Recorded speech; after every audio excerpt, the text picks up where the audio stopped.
Hello friends, अस्सलाम वालेकुम। Welcome back to my YouTube channel.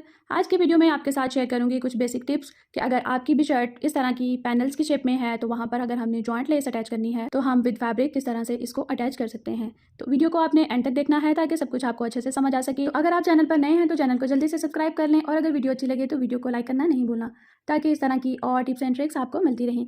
तो यहाँ पे हमने अपनी शर्ट के साइड पे जो हमारा एक्स्ट्रा फैब्रिक था उसको हमने फोल्ड किया और आयरन के साथ एक क्रीज बना ली, ताकि जब हम इसके ऊपर जॉइंट लेस अटैच करें तो हमें सिलाई लगाते वक्त आसानी रहे। हम उस क्रीज के ऊपर अपनी जॉइंट लेस की लाइन को रखेंगे और साथ एक स्टिच लगा लेंगे।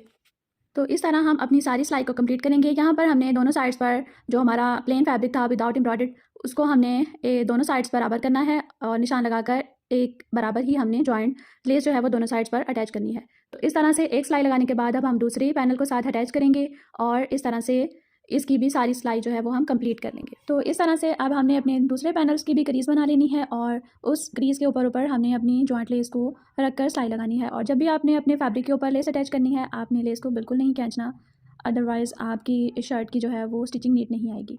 तो अब हमने पैनल्स को जॉइंट लेस के साथ अटैच कर लिया है और यहाँ पर हमारी लेस जो है वो विजिबल है।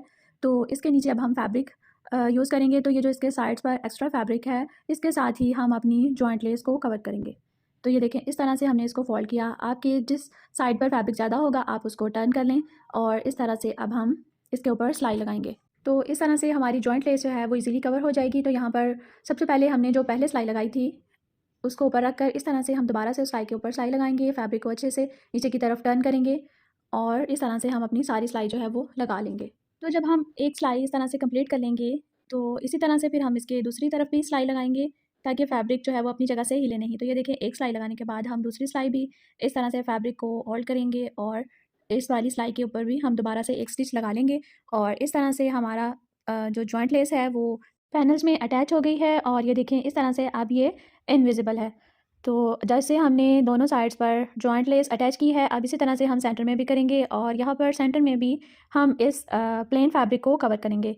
तो साइड्स पे हमने पैनल्स को अटैच किया था, यहाँ पर हमारे पास अलग से हमें फैब्रिक को अटैच करने की ज़रूरत नहीं है। हम इसी फैब्रिक को कवर करेंगे और इसके अंदर जॉइंट लेस को अटैच करेंगे। यहाँ पर मैं अपनी जॉइंट लेस को सीधा रखूँगी और हमारे पास फैब्रिक जो है वो भी सीधी साइड है उसकी। तो हमारे पास जो स्पेस है प्लेन में, इसका हम एग्जैक्ट सेंटर करेंगे और सेंटर में हम अपनी जॉइंट लेस को अटैच करेंगे। तो बिगनर्स के लिए अगर इस तरह से लेस अटैच करना थोड़ा सा डिफ़िकल्ट है तो आप यहाँ पर इस तरह से गम स्टिक भी यूज़ कर सकते हैं और फैब्रिक ग्लू भी यूज़ कर सकते हैं। तो आप यहाँ पर इसके सेंटर में इसको पेस्ट करें और देन अपनी शर्ट के ऊपर इस जॉइंट लेस को अटैच कर दें और इस तरह से आपके लिए सिलाई लगाना जो है वो काफ़ी आसान होगा।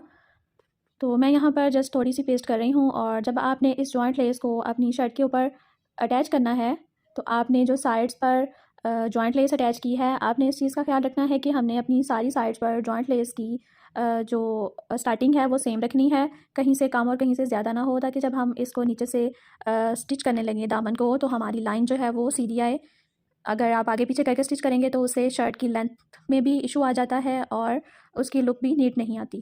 तो इस तरह से हमने अब इसके सेंटर में इसको पेस्ट कर लिया है। अब हम इसके ऊपर सिलाई लगाएंगे।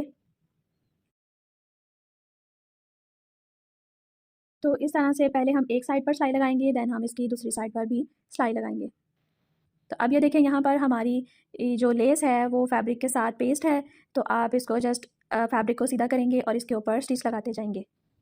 इस तरह से हमारी जो लेस है उसका सेंटर भी सेम रहता है और सिलाई लगाने में भी आसानी रहती है। तो ये देखें, इस तरह से हमारी एक सिलाई जो है वो कंप्लीट हो गई है। अब हम यहाँ से इसकी दूसरी सिलाई भी लगाना स्टार्ट करते हैं। जब भी हम स्टिच लगाते हैं तो जब हम एक साइड से स्टिच लगाना स्टार्ट करते हैं, हम दूसरी साइड पर भी जब भी स्टिच लगाते हैं तो हम वहीं से स्टार्ट करते हैं। अगर आप एक हमने सिलाई नीचे से लगाई है और दूसरी सिलाई हम ऊपर से लगाएंगे तो हमारे फैब्रिक में नीचे से बल आ जाएंगे जो कि शर्ट की शेप को ख़राब करते हैं। तो अब यहाँ पर हमने अपनी जॉइंट लेस को शर्ट के साथ स्टिच कर लिया है। अब हम इसके एजेस को कवर करेंगे। तो इसके एजेस को हम इस तरह से कवर करेंगे कि हमारे साइड पर अब जो प्लेन में थोड़ी सी स्पेस है, तो ये देखें, इस तरह से हमने इसको फोल्ड किया और जो हमने पहले स्टिच लगाई है उसके ऊपर हम दोबारा से एक स्टिच लगा लेंगे, ताकि ये जो प्लेन फैब्रिक है वो सारा सिलाई के अंदर कवर हो सके। अगर यहाँ पर इस तरह से फोल्ड करने पर हमारी स्पेस फिर भी थोड़ी सी ज़्यादा रहती है तो आपने थोड़ा सा फैब्रिक को बाहर की तरफ निकालना है और इस सिलाई के साथ उसको कवर करना है। तो यहाँ पर ये देखें जी, इस तरह से हम अपनी एम्ब्रॉयडरी को भी माइंड में रखेंगे कि हमने उसको भी इस सिलाई के साथ अंदर स्टिच नहीं करना। जस्ट जो हमारे पास प्लेन फैब्रिक है उसको हमने कवर करना है। तो इस तरह से हम फोल्ड करते जाएंगे, नीचे से भी फैब्रिक को देखेंगे और अपनी स्टिच जो है वो कंप्लीट कर लेंगे। तो जिस तरह की स्पेस है आपके पास, आपने सिर्फ उसको माइंड में रखना है और स्टिच लगाना है। अब यहाँ पे हमने सेंटर में जॉइंट लेस जो है वो थ्रू आउट अटैच नहीं की थी, क्योंकि शर्ट की फ्रंट साइड पर हमने नेकलाइन अटैच करनी है और एप्लिक करवाना है। तो इसलिए हम यहाँ पर जस्ट सिंपल सिलाई लगाएंगे ताकि हमारा फैब्रिक जो है वो इक्वल हो सके और इस तरह से उसमें बल नहीं आए। तो यहाँ पर हमने जस्ट सिलाई लगानी है और इस तरह से ये देखें हमने अपनी स्टिच लगा ली है। अब इसको सीधा करके आपको दिखाती हूँ कि ये देखें यहाँ पर हमारी जॉइंट लेस भी अटैच हो गई है और हमारी एम्ब्रॉयडर्ड लाइन भी एग्जैक्ट उसके साथ आई है, स्टिच के अंदर नहीं आई। तो जैसे हमने एक साइड पर सिलाई लगाई है, इसी तरह अब हम दूसरी साइड पर भी फैब्रिक को फोल्ड करेंगे और इसी तरह से हम ये वाली सिलाई भी लगा लेंगे। तो अब इस तरफ भी हम जो पहले हमने सिलाई लगाई है हम उस सिलाई के ऊपर सिलाई लगाएंगे। तो इसलिए हमें यहाँ पर फैब्रिक को अंदर की तरफ रखना पड़ेगा ताकि हम एग्जैक्ट उस सिलाई के ऊपर ही सिलाई लगा सकें। और इसी तरह हम यहाँ पर भी जो हमारे पास प्लेन फैब्रिक है उसके ऊपर भी स्टिच लगाएंगे ताकि हमारे पास जो स्पेस है वो इक्वल हो सके, हमारा फैब्रिक जो है वो स्टिच करने में, नेकलाइन ऊपर बनाने में आसानी रहे, उसके अंदर कोई बल नहीं आए। तो इसी तरह हम इस साइड पर भी अपनी नीचे जो हमने फैब्रिक फोल्ड किया है उसको हम अच्छे से नीचे की तरफ टर्न करेंगे, अपनी एम्ब्रॉयडर्ड लाइन को जहन में रखते हुए हम इसके साथ स्टिच लगाएंगे ताकि सिलाई लगाते वक्त वो अंदर स्टिच ना हो। जस्ट हमारे पास जो प्लेन फैब्रिक है हम उसको कवर करें। तो इस तरह से जब हम अपनी ये वाली सिलाई भी कंप्लीट कर लेंगे तो मैं आपके साथ इसकी फाइनल लुक शेयर करती हूँ। अगेन हम यहाँ पर जब सिलाई लगाते हैं तो हम जब अगर नीचे से सिलाई लगाना स्टार्ट करते हैं तो हम उसकी दूसरी वाली साइड पर भी नीचे से ही सिलाई लगा के हमारा फैब्रिक जो है वो इक्वल हो सके। तो ये देखिए जब हमारे पैनल्स में जॉइंट लेस जो है वो अटैच हो गई है और अब मैं नेक्स्ट वीडियो में आपके साथ इसकी नेकलाइन बनाना शेयर करूँगी। आज की